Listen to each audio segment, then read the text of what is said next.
السلام علیکم جی۔ پرانے زمانے کی بات ہے کہ جی ایک شکاری پرندے پکڑ کر بازار میں چند داموں کے عوض فروخت کرتا تھا۔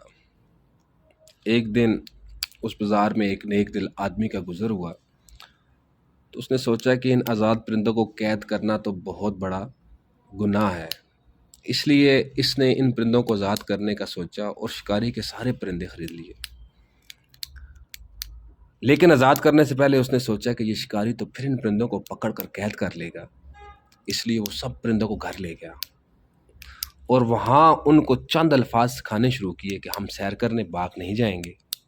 اگر باغ گئے تو شاخ پر نہیں بیٹھیں گے، اور اگر شاخ پر بیٹھ بھی گئے تو جیسی شکاری آئے گا تو ہم اڑ جائیں گے۔ ایک عرصہ محنت کے بعد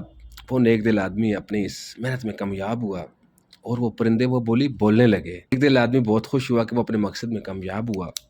اور اس نے ایک ایک کر کے سارے پرندے آزاد کر دیے۔ اب ہوا یوں کہ دوسرے دن صبح سویرے جب شکاری باغ میں پرندے پکڑنے گیا تو کیا دیکھتا ہے کہ پرندے شاخوں پر بیٹھے گنگنا رہے تھے کہ ہم سیر کرنے باغ نہیں جائیں گے، اور اگر باغ گئے تو شاخ پر نہیں بیٹھیں گے، اور اگر شاخ پر بیٹھ گئے تو جیسی شکاری آئے گا ہم اڑ جائیں گے۔ شکاری یہ دیکھ کر بہت خوش ہوا کہ اب تو ان پرندوں کی وہ منہ مانگی قیمت وصول کر سکے گا، اور یوں اس نے سارے وہ پرندے پکڑ کر اس سے بھی مہنگے داموں فروخت کر دیے۔ پرندوں نے تو صرف الفاظ رٹ لیے تھے، ان کو کیا معلوم تھا کہ باغ کیا چیز ہے، شاخ کیا ہوتی ہے اور شکاری کس بلا کا نام ہوتا ہے۔ سب سے بڑا یہ کہ وہ اڑنا کسے کہتے ہیں،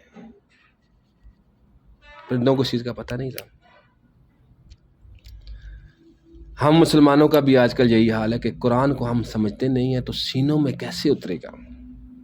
بس رٹے رٹائے الفاظ ہیں جسے ہم نماز میں پڑھتے ہیں، برکت کے لیے پڑھتے ہیں،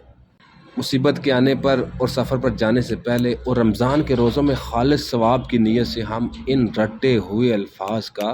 ورد کرتے ہیں۔ انہی پرندوں کی طرح ہمیں بھی قانون کی اس کتاب کی سمجھ نہیں آئی کہ اللہ تعالیٰ نے اس میں ہم سے کیا مطالبات کیے ہیں، کون سے احکامات دیے ہیں اور کن چیزوں سے روکا ہے، کامیابی کے رموز کیا ہیں اور خسارے کا رستہ کون سا ہے، ہمارا دوست کون ہے اور ہمارا دشمن کون ہے۔ جب یہ حال ہوگا تو شکاری ہمیں دے کر خوش بھی ہوگا اور اپنا غلام بھی بنائے گا۔ ہمیں بحیثیت مسلمان اپنے آپ پر غور کرنا چاہیے اور آج سے ہی قرآن مجید کا ترجمہ خود بھی پڑھنا شروع کر دینا چاہیے، اور خاص طور پر اپنے بچوں کی پڑھائی کا بھی لازمی حصہ بنانا چاہیے۔ اللہ پاک ہم کو قرآن پاک پڑھنے، سمجھنے اور اس پر عمل کرنے کی توفیق عطا فرمائے۔